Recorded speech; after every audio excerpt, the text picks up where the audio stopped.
Okay. Okay. So good morning again. So my name is Raquel Amber. Today I will demonstrate how to do the cleaning, sterilizing, make a meal formula for the baby, feed the baby, and birth the baby. So first and foremost, before you start gathering the materials, you have to wash your hands again to prevent the spread of the microorganisms and infection. So we have here your sterilizer with a sterilizer rack inside. We have your feeding bottle rack. We have your feeding bottle itself with receptacles. Then we have your soap or liquid soap. We have also your sponge, feeding nipple brush, feeding bottle brush, 2 tongs, 3 small basins. Then I have here the prescribed formula for the baby. So ito po yun. I have here the spatula also, a clean towel, and your pre-boiled water. Okay, to start with is I have to assemble first my materials. So you have to set aside this one. Okay. So I'm going to get my basins. Okay. Get my basin, and you have to put now water on it. So the first basin is for soaping. So the second basin and the third basin is for rinsing. Okay? So I'm going to add detergent or liquid soap on the first basin. Add a small amount of it. And then I'm going to disassemble now my materials. I have my receptacle placed on the first basin, as well as the bottle and the nipples and stuff. So I'm going to get my feeding bottle brush, okay, to clean my feeding bottle. So you have to clean it in inward to outward motion, and then circular motion. And then you have to clean also for the outer surface of your bottle by using your sponge.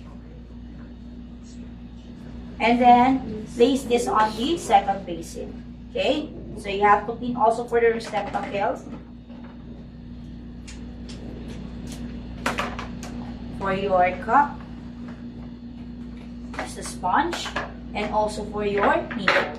So consideration in cleaning the nipple, avoid reversing your nipple to prevent the tearing of it. Okay? So you have to use your nipple brush. So you have to clean it in circular motion, and also the outer surface. Okay? Clean your thumb. Then the other one, place it on the second basin, and also your feeding bottle rack. And don't forget to clean also your sterilizer.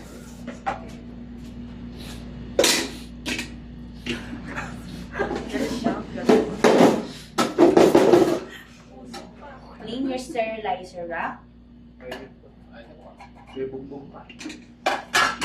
Kasi kumain is pasuldi. Then, the sterilizer itself. Okay, now we're going to rinse it and place it in the second basin. Third basin. Hirap ko ng tubig. Bundok kasi nakatira. Kayo naman siya. Okay, rinse. Kasi sa totoong buhay, nakatapat na po yan sa no? Sa tubig. No? Okay. And then, I'm going to get another clean basin. But before that, I'm going to discard the water here, clean and disinfect this one, and then I'm going to place this in another place, in a proper place.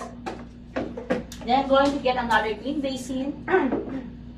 Okay, another clean and empty basin. So I'm going to place here the rinse materials, such as your tongs and your feeding bottle itself. Okay.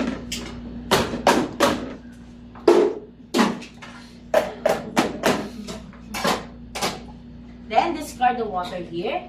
Then clean and disinfect again, and place this again in the proper place.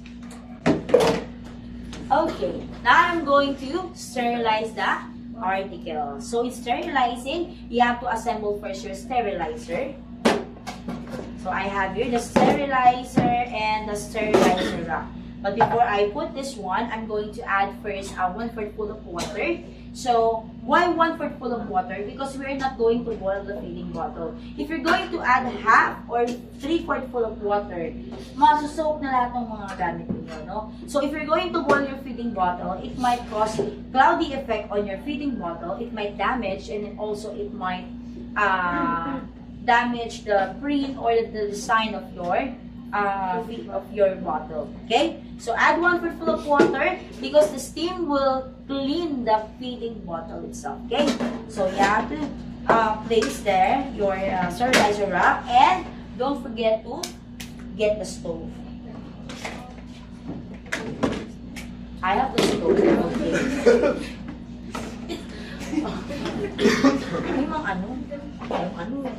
Okay, so you have to turn off the stove. Turn on the stove first.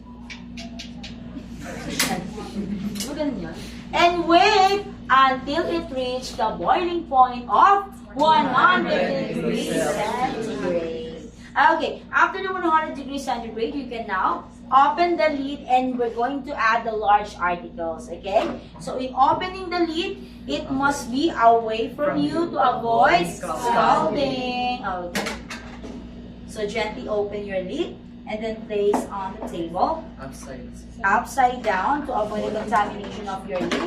And then if you're going to add the articles inside, you should add first the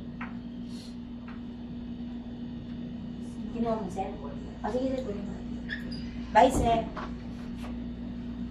You should add first the large articles in upside down, and then place your tongue. So this one can also sterilize this one, but you can sterilize, hindi na siya kakasya, no? If it's fit in, pwede pa naman, pwede pa. But if not, you can sterilize it separately, okay? Then, you have to close your lid again and wait for about 15 minutes. After the 15 minutes, you can now open your lid again, and then we're going to add the small articles like your ring, your cock, and also your nipples. So why you have to add the large articles first? For you to maximize the space inside the sterilizer. So you have to wait again for another 15 minutes. So that is a total of 30 minutes. Beyond 30 minutes sterilizing the articles, it might cause damage to your articles. So assuming it's already 15 minutes, so you can now turn off the stove. Okay, so while waiting for the time to cool down, so we have to cool it down first, I'm going to prepare my clean basin, empty clean basin, and clean washcloth. No, clean washcloth. Na-emphasize ko yung clean washcloth. Clean yan. Okay, so assuming that it's already cooled down, you can now open your lid. Okay. And then we're going to get now the articles inside of the sterilizer. So in getting the articles inside, you have to start in getting the small articles, followed by the large articles. But here, I'm not going to use my clean tongue. This is the clean tongue. This is the sterilized tongue. So I'm going to get first my tongue. So I'm putting it here in the basin. So this one, if you're no longer going to use this, just set aside. And then dry your sterile tongue. Okay. And then get now your nipple, your cup, your ring. Then you're going to cover them with the washcloth. Okay. So you can get also your feeding bottle. And then this one should be discarded water, clean and disinfect again. And then you have to place this in the proper place. Then, as well as the stove. Now we're going to assemble. So all the used materials should be placed on the right places, okay? So now we're going to assemble your materials. So make sure that your hands are clean again to avoid the contamination. So I'm going to assemble now. So I have here my sterilized tongue. So you can touch your rim by holding on the side of it. And then get your sterilized nipple with your sterilized tongue. Then assemble. Then recap. place it on the feeding bottle wrap. This one should be clean and disinfect again. Then don't forget to place it against the proper place. Okay? So now I'm going to make a milk formula. But again, make sure that your hands are clean to avoid the contamination of your milk. So I have here my formula milk or prescribed milk formula. I have also my pre-boiled water and my feeding bottle. So the number one consideration that you have to consider is, or to remember is, number one, make sure that your hands are clean. Okay? Number two, we use pre-boiled water to avoid the gastrointestinal problem with the baby. Okay? So number three, you follow the ratio dilution onto your milk, prescribed milk solution, and also you check the expiration date of your milk. Okay? And number five is never increase or decrease the ratio dilution because you might alter the nutrition of your baby. Okay? So now I'm going to make a milk. Okay? Who wants milk? You like milk? Okay. So you have to pour first the pre-boiled water. Okay, so you use your, you have to make sure that it will level onto your eye, or you have to pour the water in eye level, and then you have to pour the water. Use a thumbnail for you to get the exact or correct water or calibration of your water. And after this, you can now get your milk. So you have to scoop the milk or exact amount of your milk. So if your milk has excess on the scoop, all you have to do is to use the side of the can. But if not, you can use the spatula to scrape the excess. So make sure that you have the exact amount of your milk. Then pour it to the bottle. Then now we're going to shake your feeding bottle. So in shaking the feeding bottle, we have three ways. So number one way is the palm to palm. Okay, so you have to do this this procedure until the milk is diluted, and then we have also your sideways. Okay, so again, you have to do this method until the milk is diluted, and then we have your circular motion. Okay. So after this, you have to check the water temperature using your inner wrist. Okay? Kasi ang alam nyo kasi igaganunin nyo. Tapos pagkitikman ninyo, kulang pa, dagdagan natin. Kilala ko kayo. Tatay ko nung araw. Oo, basta, ewan ko ba natanggalin pa yung cup. Oo. Natanggalin pa yung cup daga. Yung nipple is sterilize pa sa kaigan. Wala, kumiga ka na. Inadili na tayo. O, diba? Oo. So, yung tatlong ways natin ha. Tatlong method natin. Then, why you have to do that method? Because we have to avoid the formation of bubbles inside of the feeding bottles. If there is still bubbles inside, all you have to do is to release it by removing your receptacle. Okay? Yes. So, after shaking, you can now use your inner wrist. Okay? Make a few drops of it on your inner wrist, then do not taste it. No? Just, you are just checking the temperature of the water. Di parang gusto mong tikman. Hindi ma'am, ganun din ginagawa ko. Sorry. Okay? So now we're going to get the baby on the crib. Now, so in getting the baby on the crib, you make sure to identify first your client by looking the head part, the foot part, the side, or just simply looking the ID bracelet of your baby. So remember that you have to get the baby on the crib when they are with bib, no? But if there is no bib, you have to get bib and then apply it to your baby, okay? So, I'm going to feed the baby, but before that, I'm going to get my clean washcloth or burping cloth, okay? So, I'm going to place this on my shoulder.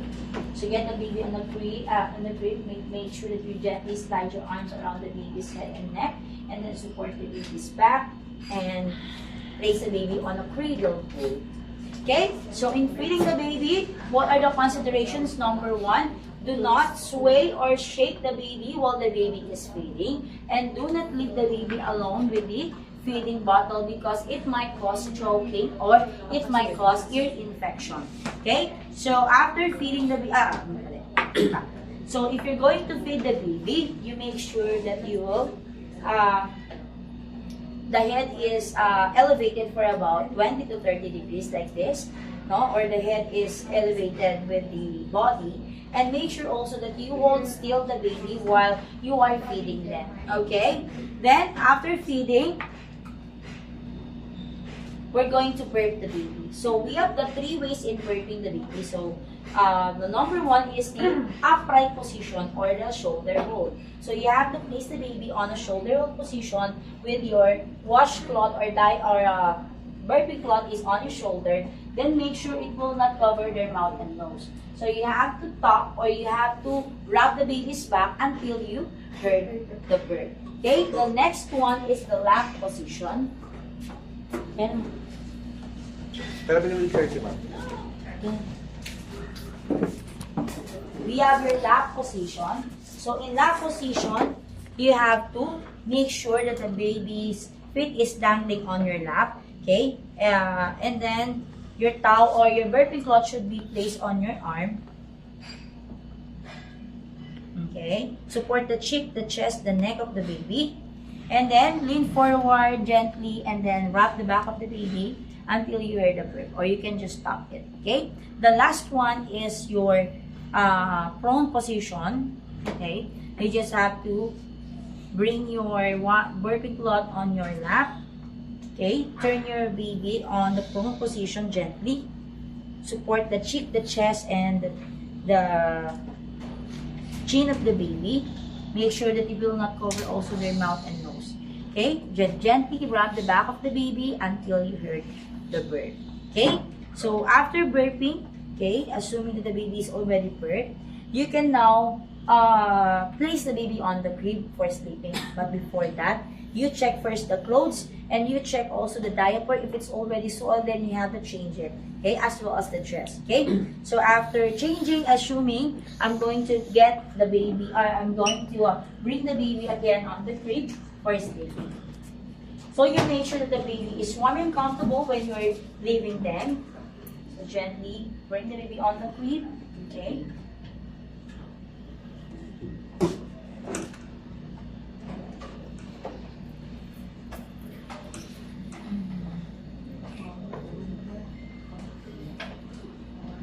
You can wrap the baby. And then, go to your station again. You fix and clean your materials. Don't forget to clean, disinfect all of this and place it back to the proper places. And you have to record the things that you've done. Okay? What are the things that you have to record? The time that you feed the baby, the milk consumed by the baby, or the amount of it, no? And if there's any unusual observation upon the baby, you just have to record it, okay? And don't forget again to wash your hands again to prevent the spread of the microorganisms and infection. That's it.